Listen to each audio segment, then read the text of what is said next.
नमस्कार श्रोते हो, रेडिओ जयंतच्या आनंदी कट्ट्यावर मी अनुराधा आपण सर्वांचं मनपूर्वक स्वागत करते.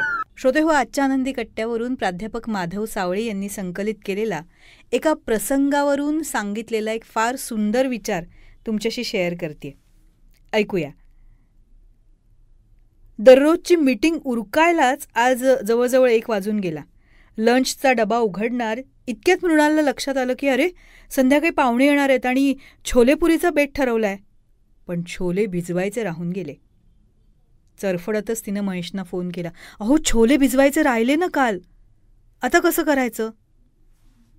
त्यात काय, दुसरं करू काहीतरी मॅनेज. मला आत्ता मीटिंग आहे, संध्याकाळी बोलू. महेशनं थंडपणे उत्तर दिलं. मृणालला आता टेन्शन आलं. कसं होणार? पाहुण्यांसमोर आता फजिती नको. असं कसं विसरलो आपण? लिहूनच ठेवायला हवं होतं.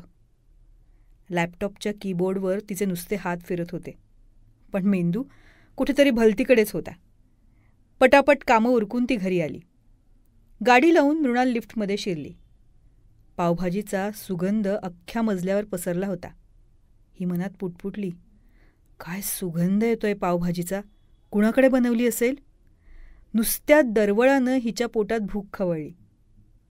घरात शिरते तर काय, अख्खं स्वयंपाकघर पावभाजीमय झालं होतं.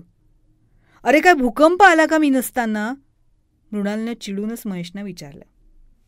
मग महेश म्हणाले, अगं, तुझा फोन आला त्यानंतर अर्ध्या तासात मी फ्री झालो.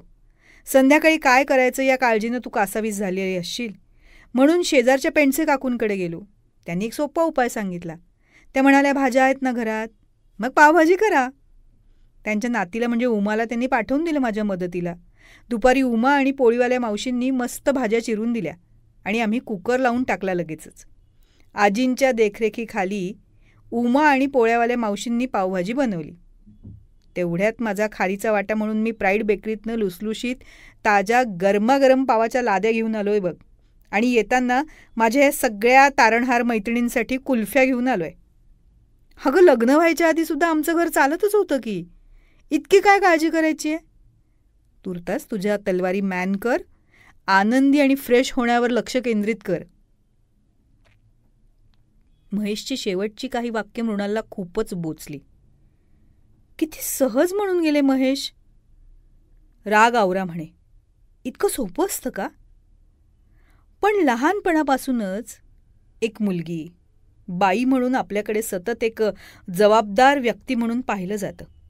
वयात आल्यावर असे कपडे घाला, असं बसा, उगाच दात दाखवून हसू नका, नीट शिक्षण घ्या, नोकरी व्यवसाय करून स्वतःच्या पायावर उभ्या राहा, धाकट्या भावंडांची काळजी घ्या, मग पुढे लग्न झालं की सासू सासरे नवरा यांची जबाबदारी घ्या, दीर नंडांचं कोड कौतुक करा, घर नीटनेटकं ठेवा, आलेल्या गेलेल्यांचं मनापासनं करा, मुलांना चांगले संस्कार द्या, वळण द्या, काम करत असाल तर कुणाचं नुकसान होणार नाही ना याची काळजी घ्या, जमेल तितकी सगळ्यांना मदत करा.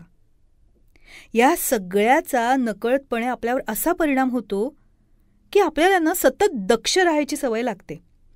आपण या गोष्टीत लक्ष घातलं नाही तर कसं होईल? काही नीट होणार नाही. आपली फजिती होईल, कुणाचा तरी अपमान होईल, कुणाची तरी गैरसोय होईल.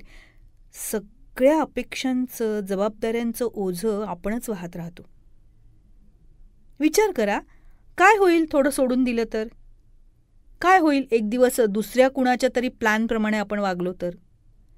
काय होईल कधीतरी पाहुण्यांनी आपल्या स्वयंपाकाला अभिप्राय न देता आज चेहरा एकदम ग्लो करतोय तुमचा असं कौतुक केलं तर? काय होईल कधी कुठे जायला उशीर झाला तर? दररोज आपण आपल्या आयुष्यातल्या अनेकांसाठी खूप गोष्टी करत असतो, आनंदानं करत असतो आणि यासाठी आपल्यातून आपलं असं काहीतरी सतत पणाला लावत असतो ना. आणि मग यात आपण कोण आहोत हे मागे पडतं. मी कोण आहे? मला काय आवडतंय? मला कशातून आनंद मिळतोय? आपण सगळ्यांनीच कधीतरी आपला हा आधार सोडून जगून बघूया की. सोडून द्यायला शिकूया. कदाचित या प्रवासात मागे पडलेल्या काही गोष्टी आपल्याला परत गवसतील. सुटलेली नाती, माणसं परत आयुष्यात येतील. न पूर्ण केलेली एखादी हौस पूर्ण करून बघूया ना. कदाचित आपलीच आपल्याला नव्यानं ओळख होईल. घरात पसारा असेल, निरांजनावर काजळी चढेल, पण मन साफ असेल तर तो दिवा मनापासनं जळेल देवासमोर. आणि आपण एक गोष्ट नेहमीच लक्षात ठेवायला हवी मैत्रिणींनो, आनंदी स्त्री परफेक्शनिस्ट स्त्रीपेक्षा नक्कीच जास्त तेजस्वी दिसते.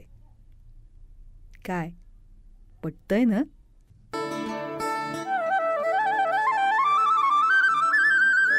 तेव्हा श्रोते हो, हा होता आनंदी कट्ट्यावरचा आजचा सुंदर विचार. तुम्हाला तो कसा वाटला याविषयीची तुमची कमेंट बॉक्समध्ये नक्की लिहा. आणि त्याचबरोबर रेडिओ जयंतचे दर्जेदार कार्यक्रम ऐकण्यासाठी रेडिओ जयंत लाईक करा, शेअर करा आणि सबस्क्राईब करा. रेडिओ जयंतचं सबस्क्रिप्शन फ्री आहे. आणि त्याचबरोबर नोटिफिकेशनसाठी बेल आयकॉनवर क्लिक करायला सुद्धा विसरू नका.